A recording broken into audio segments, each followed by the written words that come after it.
Baik, pada kali ini kita akan membahas tentang pengenalan bahasa assembly dan bahasa C. Adapun indikator yang ingin kita capai dalam pembahasan kali ini yaitu konsep dasar dari bahasa assembly dan juga bahasa C, perbedaan dari kedua bahasa tersebut, serta contoh program yang membahas tentang bahasa assembly dan juga contoh program yang membahas tentang bahasa C. Baik, langsung saja kita masuk pada pembahasan yang pertama. Baik, kita masuk pada pengenalan bahasa assembly dan bahasa C. Bahasa assembly bisa dikatakan bahwa notasi untuk bahasa mesin yang dapat dibaca oleh manusia dan berbeda-beda tergantung dari arsitektur komputer yang digunakan. Tidak seperti halnya pada bahasa pemrogram tingkat tinggi, jumlah operan pada instruksi-instruksi di bahasa assembly atau MIPS sangatlah terbatas sesuai dengan jumlah register yang digunakan sebagai tempat penyimpanan data. Sebelum lanjut, saya ingin menjelaskan MIPS itu adalah Microprocessor Without Interlock Pipeline Stack merupakan salah satu contoh dari prosesor yang dibangun dengan arsitektur RISC.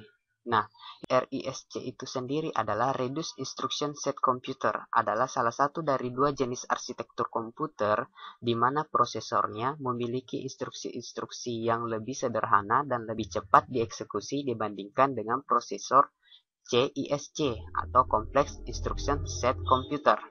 Oke, kembali lagi pada bahasa assembly. Nah, pada bahasa assembly mempunyai statement umum sebagai berikut: label, mnemonic opcode, dan operan. Misalnya statement berikut, lagi adalah label, LI adalah opcode-nya, dan ini adalah operannya.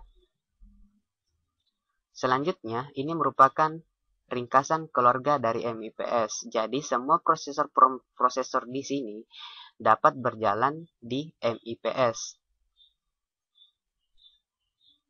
Kita masuk pada bahasa C. Bahasa C adalah salah satu bahasa pemrograman yang terstruktur, bahasa yang banyak digunakan dalam ilmu komputer untuk membuat sistem operasi dan program aplikasi. Strukturnya sederhana, misalnya include header, void main, buka kurung, deklarasi variabel, deklarasi konstanta, perintah, ataupun menambahkan komentar, tutup kurung adalah penutup atau akhir dari sebuah program. Nanti kita akan lebih jelaskan cara pembuatan programnya. Baik, kita masuk pada perbedaan assembly dan bahasa C. Perbedaan bahasa assembly dan bahasa C jika ditinjau dari sejarah, bahasa assembly lahir pada generasi komputer yang kedua, yang menggantikan bahasa mesin yang digunakan pada komputer generasi pertama. Selanjutnya, pada sejarah bahasa C diciptakan dan dikembangkan oleh Brian Kernighan dan Dennis di Bell Research Lab. Bahasa pemrograman C secara khusus diciptakan dengan tujuan untuk para programmer dan dapat diakses secara menyeluruh ke internal register. Kemudian tingkat kedekatannya dengan mesin komputer. Jika ditinjau dari bahasa assembly merupakan bahasa tingkat rendah, artinya bahasa yang sangat sulit untuk dipahami oleh manusia. Sedangkan pada bahasa C adalah bahasa tingkat tinggi. Kita telah mudah memahami perintah-perintah dari bahasa pemrograman ini, misalnya and, if, for, while, or, dan sebagainya. Juga sering disebut juga bahasa tingkat tinggi.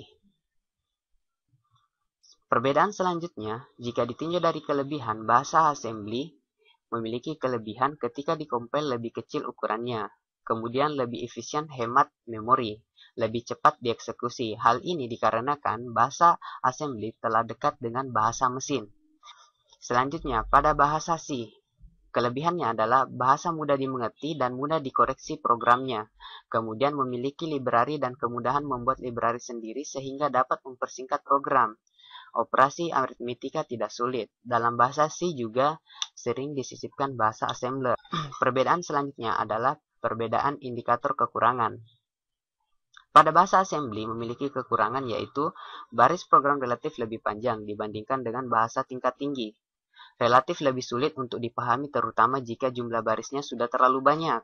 Kemudian lebih sulit dalam melakukan pekerjaan rumit, misalnya operasi matematis atau aritmetika. Kemudian pada bahasa C memiliki kekurangan yaitu yang pertama penggunaan memori program yang tidak maksimal.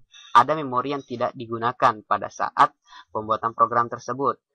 Yang kedua, isi register sulit diketahui. Kadang data tumpang tindih. Biasa juga pada microcontroller yang registernya sedikit atau program yang sudah memang menggunakan variabel yang terlalu banyak. Selanjutnya, kita masuk pada contoh program.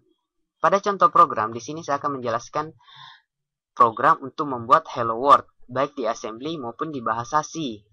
Nah, pertama kita masuk pada bahasa assembly. Untuk membuat Hello World pada bahasa assembly, yang perlu kita lakukan adalah yang pertama, mengetikkan kata, titik 2 dan seterusnya itu merupakan variabel string kata. Kemudian .text, .global main titik 2 merupakan sintaks standar yang perlu kita ketahui dan perlu kita masukkan dalam sebuah bahasa assembly. Kemudian load akumulator SA0, kata. Artinya, kita load address kata atau isi dari kata ke dalam sebuah register akumulator. LISV04 artinya isi dari register akumulator diperintahkan untuk di print, tapi masih dalam bentuk perintah.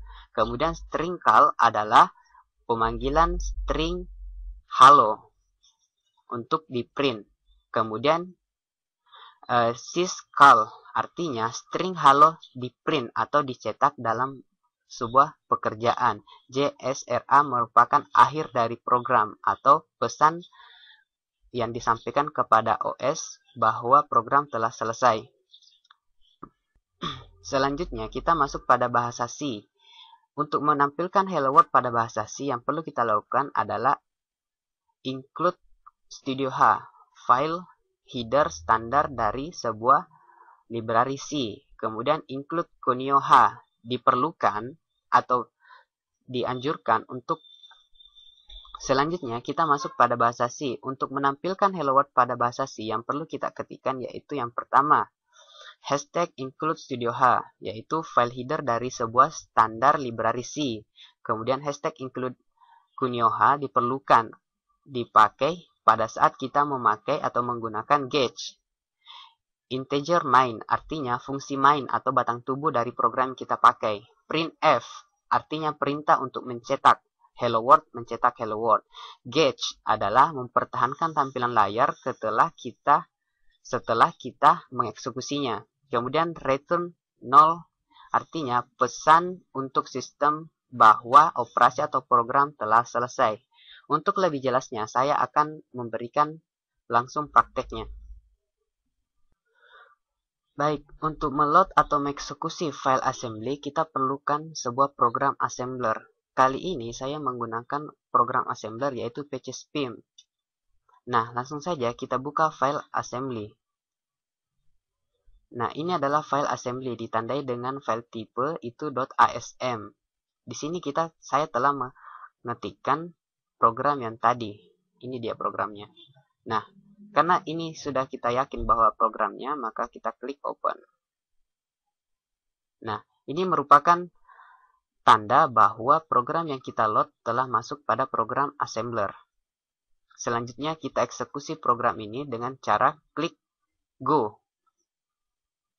Nah, selanjutnya kita ganti starting address-nya itu menjadi 4 atau alamat awalnya itu menjadi 4 sesuai dengan program yang kita buat. Klik OK. Nah, ini merupakan konsol atau tampilan Hello World dari program yang telah kita buat tadi. Mungkin ini dari bahasa assembly. Selanjutnya kita pindah ke bahasa C.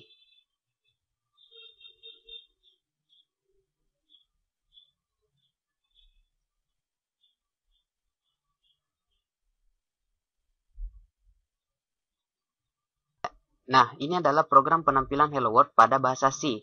Kita telah mengetikkan sintaksnya, kita tinggal menjalankannya. Untuk menjalankan atau mengcompile program ini, kita klik execute, kemudian pilih compile. Tunggu beberapa saat hingga muncul kata done, berarti semuanya baik-baik saja dan program tidak mengalami kesalahan. Selanjutnya klik close dan pilih lagi run untuk menjalankan atau melihat hasil dari program yang kita buat. Nah, ini adalah program yang kita buat, hasilnya adalah Hello World. dari bahasa C. Oke, baik. Itulah tadi beberapa penjelasan tentang bahasa assembly dan juga bahasa C, ditinjau dari pengenalan, konsep, perbedaan, serta contoh program dari kedua bahasa tersebut, baik bahasa assembly maupun bahasa C. Cukup sekian. Wassalam.